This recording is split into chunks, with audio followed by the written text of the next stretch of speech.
where Joseph Patterson, that's President Joseph Patterson of the UIC, our president, is attending court to answer charges that were leveled against him on the 22nd after his arrest here in Kingston.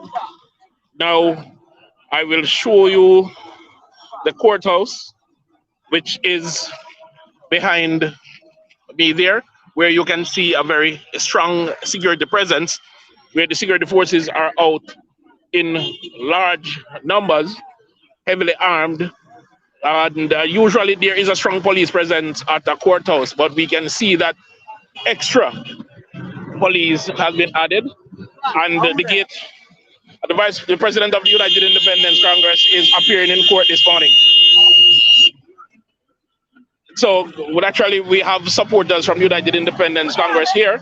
A small contingent of loyal followers are here to support the president, and of course, persons are being directed away from the court if they don't have matters, which is to control any spectator, any uniters who wants to go into the actual proceeding, which is a public session, to see the president in his appearance before these courts. The president has been contested the charges online vociferously, and his legal team, which we're hoping to interview when the proceeding ends, will tell us what is their strategy for his defense, what sort of defense they will be putting up. Now, we know the president has always maintained that his arrest was unconstitutional and is a breach of his constitutional rights. But we remain to see what is his full defense. Say again? The president of the United Independence Congress is appearing before court today. And so we've had a few curious onlookers because, again, the security situation is not usual. This is not usual for persons. And the gentleman that just asked is a lawyer, so he's very familiar with what happens at the halfway tree court. So they're curious as to what this strong security presence is about. And of course, the gathering, the small contingent that is gathered at the gate, what they're about. Also, there's another small gathering inside the premises of the courthouse. This is significant of persons who would be appearing. They have all had the stand outside in the elements. The sun, while it's early in the day, the sun is not yet at its full force. But in Kingston, with limited shading and a high abundance of concrete building, you can imagine how humid it will get. And these persons are standing outside in the element.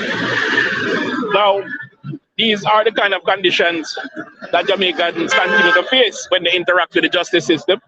And our president is being subjected to these conditions. He will tell you that he will learn a lot from it and will apply these things in his reform of the Jamaican justice system to make sure that Jamaicans, regardless of their walk of life, does not have to face these conditions. So again, the president and his legal team, who have already arrived, who are already inside, is making ready for their first appearance. We will interview both the president and his attorneys when they make their exit. We're uncertain as to what time his case will be called at this time. We are not aware of the order in which the case will be called. And while we can assume that it may be called early, there's no definitive facts around that because there might be other cases on the docket set for mention and maybe mentioned ahead of his for whatever reason. Also, his might be mentioned first for whatever reason. So we wait anxiously to hear from the president and his attorneys when they exit the premises of the compound of the halfway tree parish court, which is heavily guarded at the moment with a strong police presence, heavily armed. And while we are used to the Jamaican police in their traditional paramilitary dress and style of policing, it is obvious that special attention has been paid to the president's appearance in court here this morning, because there are additional personnel outside of the standard uniform concept. There are officers in combat gears, balaclava mask, ballistic helmet, utility vest, side carry holster, leg draw holsters, both for mace and firearm, They're all carrying semi-automatic carbine rifles, which are standard combat kits for urban warfare. That is how the Jamaican police dress to police its civilian population. So while the United Independence Congress has always been and will continue to maintain social order and social norm and strive for higher ideals in terms of how it conducts its business, the constabulary, being a functionary of the government, will always seek to amplify situation, just like they did on the 22nd when they sought to provoke what was considered a peaceful endeavor by citizens. So we remain vigilant. Additional members are arriving as we speak to support the president. The blue is growing behind me, just outside the courthouse, from a small number to what is now a noticeable number, with the police maintaining a very stern, a very unwelcoming look to citizens who are here to support another fellow citizen as he stands against the system of tyranny that is unfolding in Jamaica. We're all aware of how archaic our laws are and how abusive the policing and the government authorities are. We have heard the horror stories of hundreds of thousands of dollars of fines being leveled against poor civilians, against persons, such an oppressive number.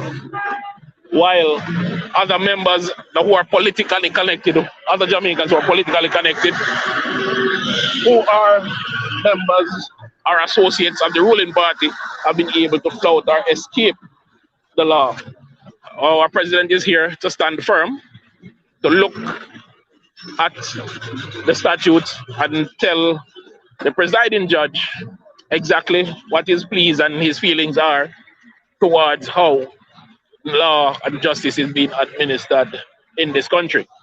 Mr. Patterson is known for as a man who is fearless in the face of all these dangers, a man who speaks the truth and speak it without quivering or wavering.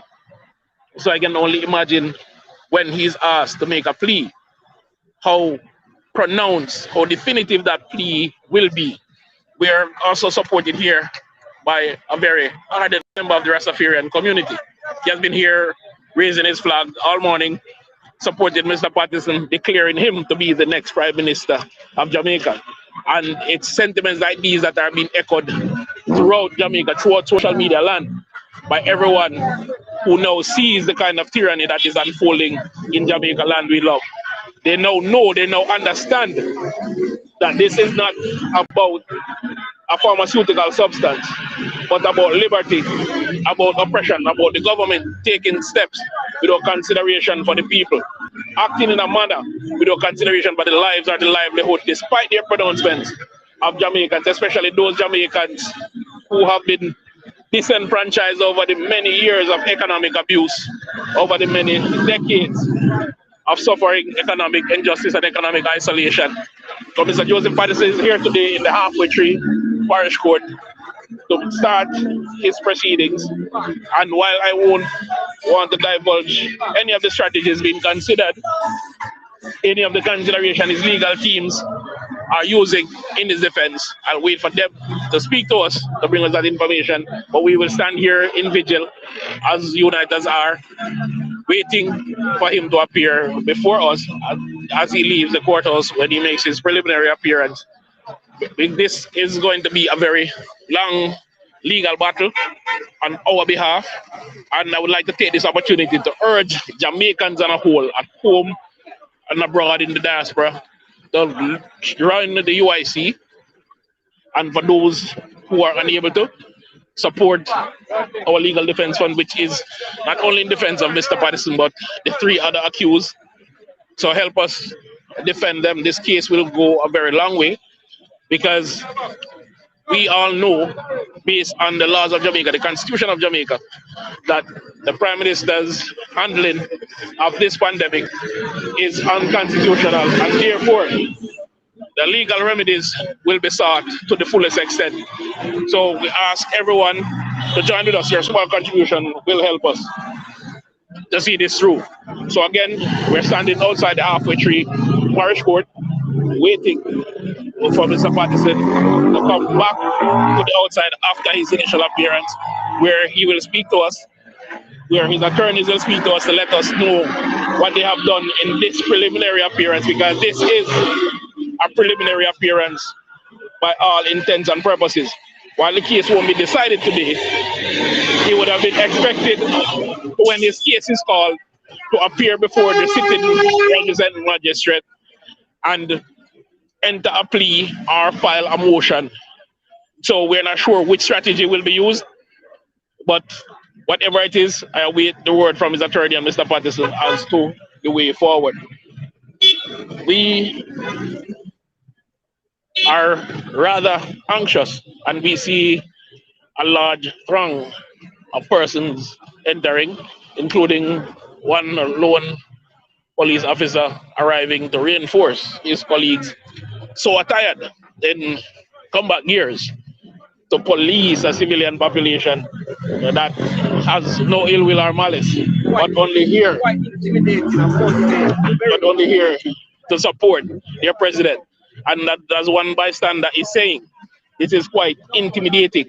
So you can imagine a group of unarmed civilians standing at a public facility to see a member of their group and is tearing down the barrel of carbine rifles, police officers in balaclava masks so you can't see their identity, ballistic vest, leg drawn holsters, quite an intimidating arsenal of weapons.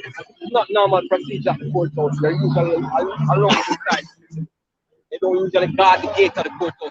It's not normal.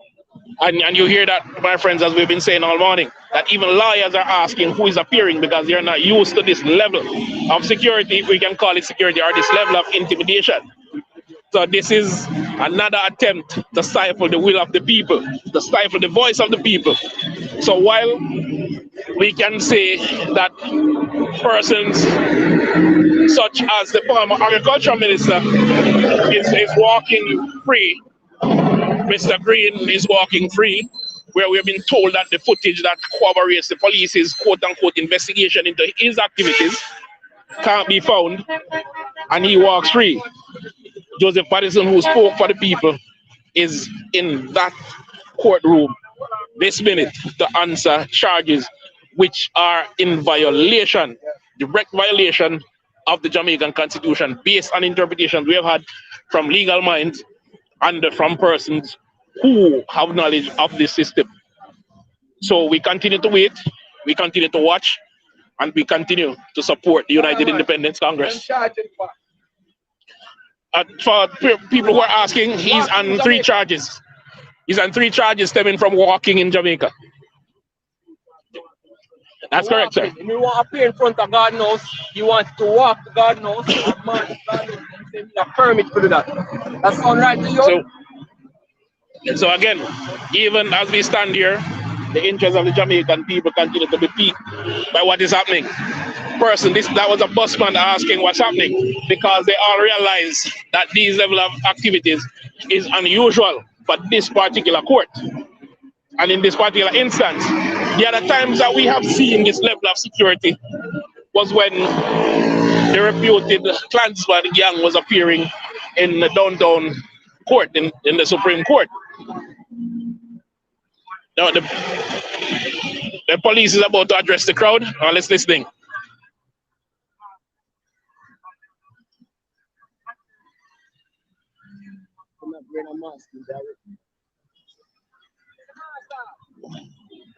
All right, so as it is now, the police is threatening to arrest persons not wearing a mask.